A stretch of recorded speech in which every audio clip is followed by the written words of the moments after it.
நல்லா படித்த ஒரு டாக்டர் இருந்தார். ஆனால் அவருக்கு சரியாக எந்த ஒரு வைத்தியசாலையிலும் இடம் கிடைக்கவில்லை. அப்போது என்ன பண்ணார், சொந்தமாக ஒரு கிளினிக் ஆரம்பித்தார். அந்த கிளினிக்கில் வர்றவங்களுக்கு ஒரு விதிமுறை போட்டார். உங்களுடைய நோய் நீங்கினால் 200 ரூபாய் நீங்கள் தர வேண்டும். அப்படி உங்களுக்கான நோய் நீங்கவில்லை என்றால் நான் 1000 ரூபாய் உங்களுக்கு தருவேன். இதை பார்த்த ஒருவனுக்கு எப்படியாவது ஏமாற்றி வைத்தியரிடமிருந்து பணத்தை பெற்றுக்கொள்ள வேண்டும் என்று யோசித்தவனாக வைத்தியரிடம் வருகிறான். வந்தவன் சொல்லுகின்றான், எனக்கு டேஸ்ட் சுவை இல்லை, ஆகவே அதற்கு ஏதாவது மருந்து கொடுங்கள்.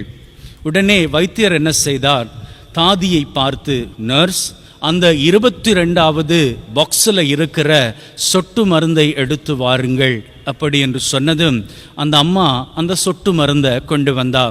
இப்போ உங்க வாயை திறவுங்க அப்படி என்று சொல்லி அந்த மனிதரினுடைய நாவிலே 3 துளி அந்த சொட்டு மருந்தை ஊற்றினார். அதை சுவைத்தவர் சொன்னார், ஐயையோ, இது மண்ணெண்ணெய் ஆச்சுதே அப்படி என்று. உடனே டாக்டர் சொன்னார், பார்த்தீர்களா, உங்களினுடைய சுவை இல்லாத தன்மை குணமடைந்து விட்டது, 200 ரூபாய் கட்டிவிட்டு போங்கள். ஐயையோ, நம்முடைய எண்ணம் பிழைத்து விட்டதே அப்படி என்று சொல்லி மறுநாள் திரும்பவும் வந்து அந்த டாக்டரிடம் சொன்னார், டாக்டர், எனக்கு இப்பொழுதெல்லாம் மறதியாக இருக்கிறது, எதுவுமே நினைவில்லை இல்லாமல் இருக்கிறது, அதற்கு ஏதாவது உங்களால் பண்ண முடியுமா? நிச்சயமாக என்று சொன்ன டாக்டர் நர்ஸை பார்த்து, நர்ஸ், அந்த 22வது பாக்ஸில் இருக்கக்கூடிய சொட்டு மருந்தை எடுங்கோ அப்படி என்று சொன்னதும் இந்த மனுஷர் உடனடியாக சொன்னார், ஐயையோ, எடுத்துட வேண்டாம், அது மண்ணெண்ணெய் ஆச்சே அப்படி என்று. உடனே வைத்தியர் சொன்னார், பார்த்தீர்களா, இதுவரை உங்களுக்கு ஞாபக மறதியாக இருந்தது, இப்பொழுது அது சுகமடைந்து விட்டது.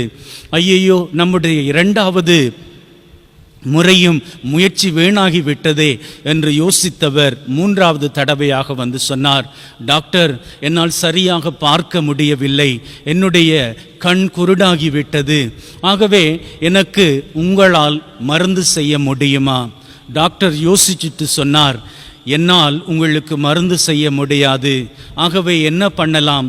என்னால் மருந்து செய்ய முடியாது, உங்களை சுகப்படுத்த முடியாது என்றால் நான் தருவதாக சொன்ன 1000 ரூபாய் பணத்தை இதோ வைத்து கொள்ளுங்கள் என்று கொடுத்ததும் அதை வாங்கி அந்த மனிதர் பார்த்துவிட்டு, ஐயையோ, இது 1000 ரூபாய் இல்லையே, 100 ரூபாய் தானே என்று சொன்னார். உடனே வைத்தியர் சொன்னார், பார்த்தீர்களா, உங்களுடைய பார்வை தெளிவாகிவிட்டது, 200 ரூபாயை கட்டி கொண்டு செல்லுங்கள் என்று. அன்புமிக்க சகோதரர்களே, நம்பிக்கை, இந்த நம்பிக்கை 2 காரியங்களை நமக்கு செய்யும். ஒன்று, நம்மை ஏற்றிவிடும் அல்லது ஏமாற்றிவிடும். ஏற்றிவிடும் என்று நம்புகிறவர்களுக்கு வாழ்க்கை செழிப்பாக இருக்கும். ஏமாற்றிவிடும் என்று நொந்து கொள்ளுகிறவர்களுக்கு அவர்களுடைய நம்பிக்கையின் பிரகாரம் வாழ்க்கை அவர்களை ஏமாற்றிவிடும். இங்கே இந்த வைத்தியர் கதையிலே வந்தவர் எப்படியாவது தன்னுடைய வாழ்க்கையை முன்னேற்ற வேண்டும் என்று நம்பி அந்த காரியத்தில் இறங்கினார். அதனால் வாழ்க்கையிலே முன்னேறினார். எப்படியாவது ஏமாற்றி விட வேண்டும் என்று நினைத்தானே, அவனுடைய வாழ்க்கை ஏமாற்றமாக போனது. இயேசுவை நம்பி வந்தவன் நான் எப்படியாவது ஏற்றம் பெறுவேன் என்று நினைத்தான். அவனுடைய எண்ணத்தின் பிரகாரம், நம்பிக்கையின் பிரகாரம் தொழுநோயிலிருந்து சுகமடைந்தான் என்று வேதம் சொல்லுகிறது. ஆகவே நம்முடைய வாழ்க்கையில் நம்பிக்கை நமக்கு ஏற்றம் தரும்படியாக நம்முடைய சிந்தனைகளும் உயரமாக இருக்கட்டும். சிறப்பாக நாம் வாழலாம். ஆமீன்.